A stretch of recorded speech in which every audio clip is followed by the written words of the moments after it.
Hello guys, myself Preeti Munda. Welcome to my YouTube channel Preeti Munda 09।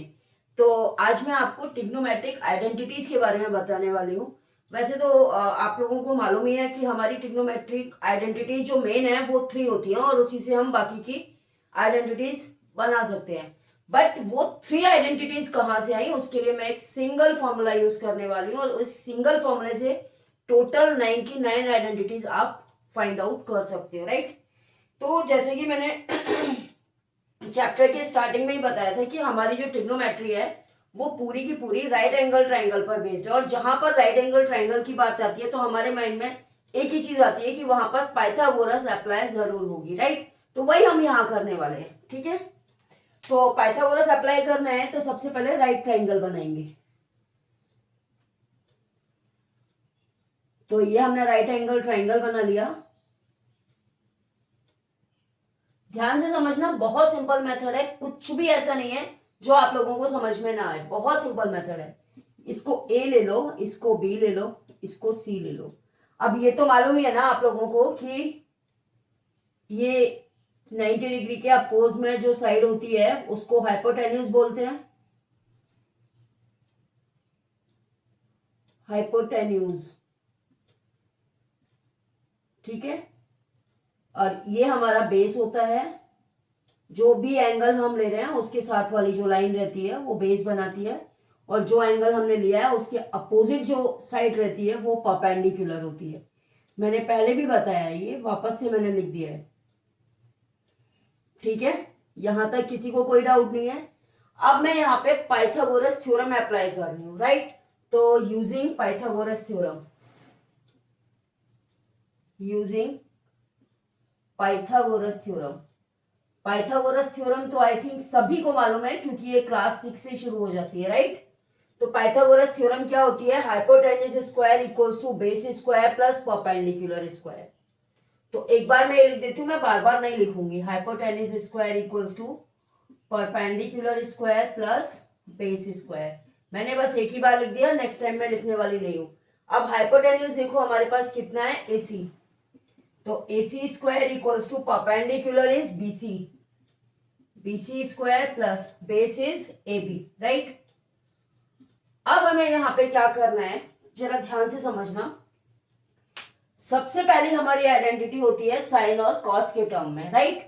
तो sign और cos के term में हमें इस आइडेंटिटी को फाइंड आउट करना है, ठीक है। तो उसके लिए हमें क्या करना पड़ेगा, इस पूरी की पूरी इक्वेशन को हम हाइपोटेन्यूज से डिवाइड कर देंगे, राइट। हाइपोटेन्यूज हमारा कितना है, AC।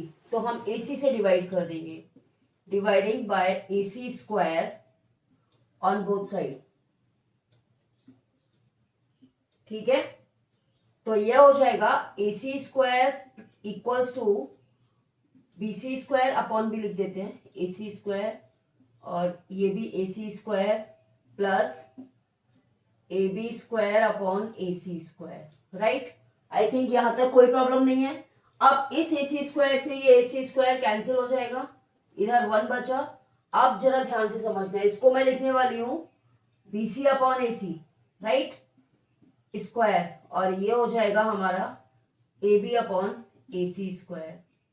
अब थोड़ा ध्यान से समझना, 1 equals to BC upon AC। तो मैंने आपको ट्रिग्नोमेट्रिक टर्म्स जब बताए थे, ठीक है, रेशियो जब बताए थे, तब मैंने यहाँ पे फॉर्मूला बताया था। ये BC और AC है। BC हमारा क्या है, परपेंडिकुलर, और ये क्या है, hypotenuse. Means perpendicular upon hypotenuse क्या होता है, वो साइन होता है। तो ये क्या बन जाएगा, साइन स्क्वायर, ये एंगल को कुछ नाम दे देते हैं, theta, sign square theta, plus AB upon AC। AB क्या है हमारा, बेस। AC क्या है, हाइपोटेन्यूज। बेस अपॉन हाइपोटेन्यूज क्या बोला था, कॉस। तो ये हमारा हो जाएगा कॉस, कॉस स्क्वायर थीटा। तो फर्स्ट आइडेंटिटी हमारी आ गई, मैं ठीक से लिख देती हूँ। Therefore sine square theta plus cos square theta equals to 1। ये हमारी फर्स्ट आइडेंटिटी है जो कि मेन आइडेंटिटी है, राइट। अब इससे बाकी की 2 आइडेंटिटीज हम और बना सकते हैं। उसमें कुछ भी नहीं करना है, जस्ट शिफ्टिंग करनी है। हम इसको लिखेंगे sine square theta equals to 1 minus cos square theta. ये हमारी सेकेंड आइडेंटिटी हो गई, right.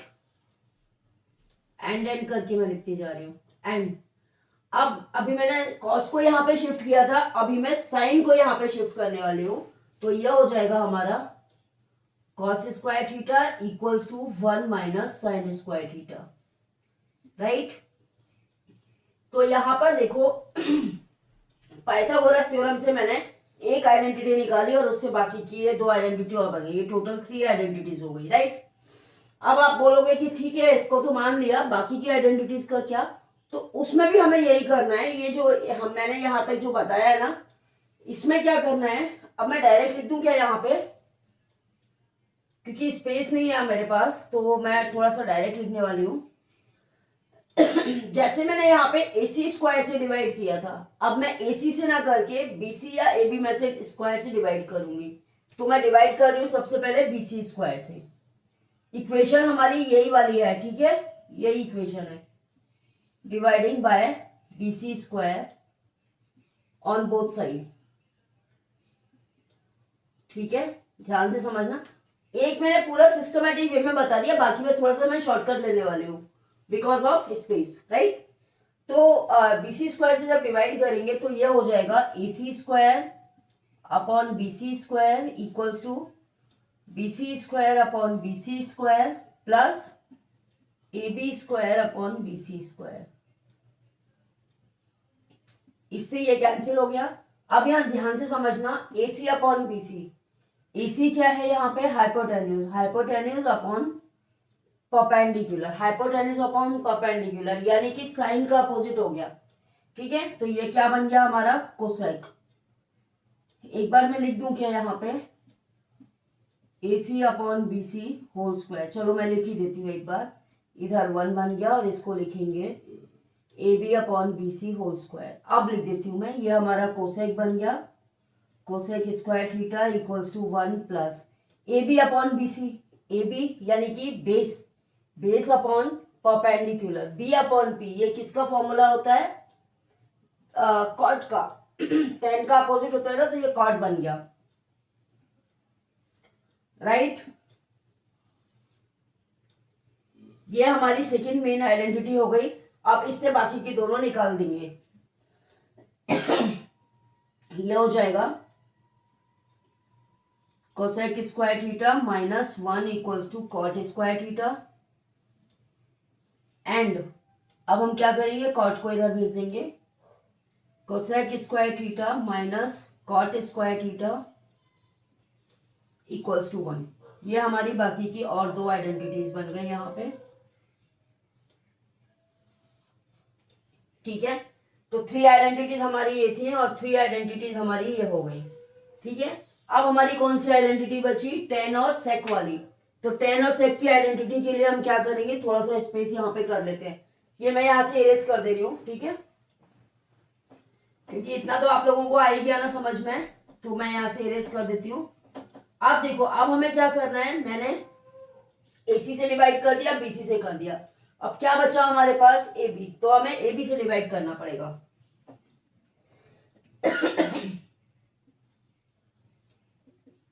Dividing by AB square, ठीक है। तो ये कितना हो जाएगा, AC square upon AB square equals to BC square upon AB square plus AB square upon AB square, right. Again ये कैंसिल हो गया और ये बचा हमारा AC upon AB whole square, ये हो गया हमारा BC upon AB whole square plus 1। ध्यान से समझना अभी ये कितना है हमारा, AC अपॉन AB, AC हमारा हाइपोटेन्यूज है, हाइपोटेन्यूज अपॉन बेस, यानी बेस अपॉन हाइपोटेन्यूज मैंने क्या बताया था, कॉस, कॉस का अपोजिट क्या होता है, सेक। तो ये हो गया sec, sec square theta equals to BC upon AB, BC हमारा परपेंडिकुलर है, ठीक है, और ये हमारा बेस है, तो ये क्या बन गया, 10, परपेंडिकुलर अपॉन बेस होता है 10 प्लस 1। ये हमारा थर्ड मेन फॉर्मूला था।